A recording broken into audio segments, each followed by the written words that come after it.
Untuk mengekalkan kesihatan buah pinggang, faktor yang paling penting sekali ialah apa dia? Makanan dan minuman. Itu cukup penting sekali. Jadi, masa buah pinggang kita sihat, yang pertama sekali ialah air perlu secukupnya. Jadi air ni perlu secukupnya. Biasanya di dalam bila jumlah air yang perlu diambil ni bergantung kepada berat badan. Kita ambil average seseorang yang katalah 60 kilo, dia cara nak kiranya 30 ml bagi 1 kilogram berat badan. Jadi lebih kurangnya kalau kita kira untuk berat badan dalam 60 kilogram,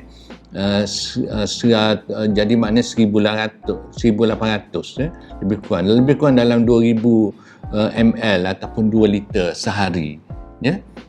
Bergantung pada aktiviti juga. Jadi average-nya katalah dalam 2 liter sehari. Kalau dia tu badan lagi besar, jadi lagi banyaklah air perlu diambil. Mengapa perlu kita ambil air? Kerana apa? Lebih kurang 70-80% badan ni, 70 hingga 80% adalah kandungannya air. Dan sel ni perlu bergerak ni sebab dalam badan ni saya dapati, kalau kita tengok, kita buat dia panggil live blood analysis. Maknanya kita ambil darah dan kita tengok bawah mikroskop keadaan sel darah tu macam mana. Kalau kita kurang air, dia kurang bergerak.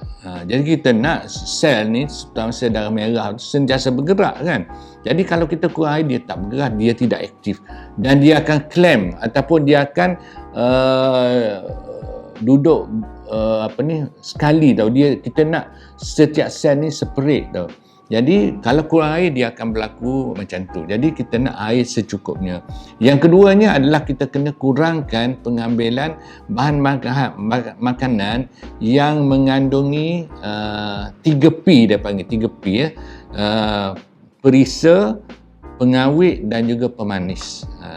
Jadi kenapa? Kerana 3P tadilah yang menyebabkan kandungan makanan kita ni tidak asli, jadi dia boleh menjadi keracunan pula. Pengawet contohnya boleh jadi pengawet. Pemanis ni gula. Dan gula ni merupakan orang panggil musuh utama untuk kesihatan. Jadi seboleh-bolehnya kita jangan ambil gula tambahan dalam masakan ke dalam minuman. Cukup dengan kita ambil yang asli saja, pemanis yang asli. Dan yang ketiganya adalah perisa, macam tu juga. Jadi elok-eloknya kita elakkan 3P tadi untuk makanan dan juga minuman kita. Kemudian kita kena lebihkan buah-buahan dan juga sayur-sayuran.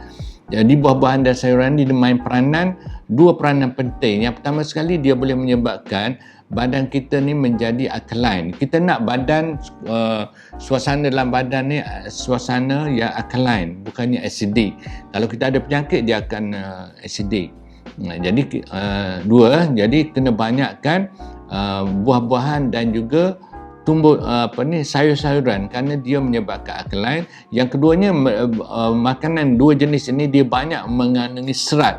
Jadi bila dia banyak mengandungi serat, dia menyebabkan penyerapan itu bagus dan dia tidak menyebabkan sembelit, ya.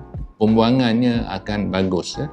Jadi yang ketiganya adalah kita kena dari segi protein tadi, kita lebihkan kandungan protein yang berasal daripada tumbuh-tumbuhan. Pasal apa? Sebab kita kena, kejadian kita pun Allah SWT jadikan kita pun dari segi gigi, dari segi bentuk gigi kita, tengok bentuk gigi kita, manusia ni dia tak ada taring tau. Dia tak ada taring. Kalau tengok gigi dia, bentuk gigi kita ni lebih kurang gigi lembu ataupun kambing.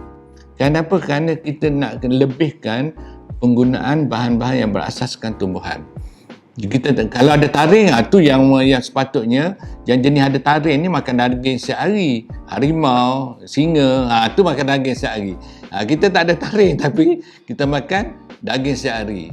Jadi sebab apa? Sebab kita punya ususnya tidak design atau tidak dibentuk untuk Itu yang kalau kita tengok dari segi struktur lah. Jadi kita kena kurangkan pengambilan bahan-bahan yang berasaskan daging tadi, ya. Kemudian yang ketiga yang cukup penting juga adalah kita nak kena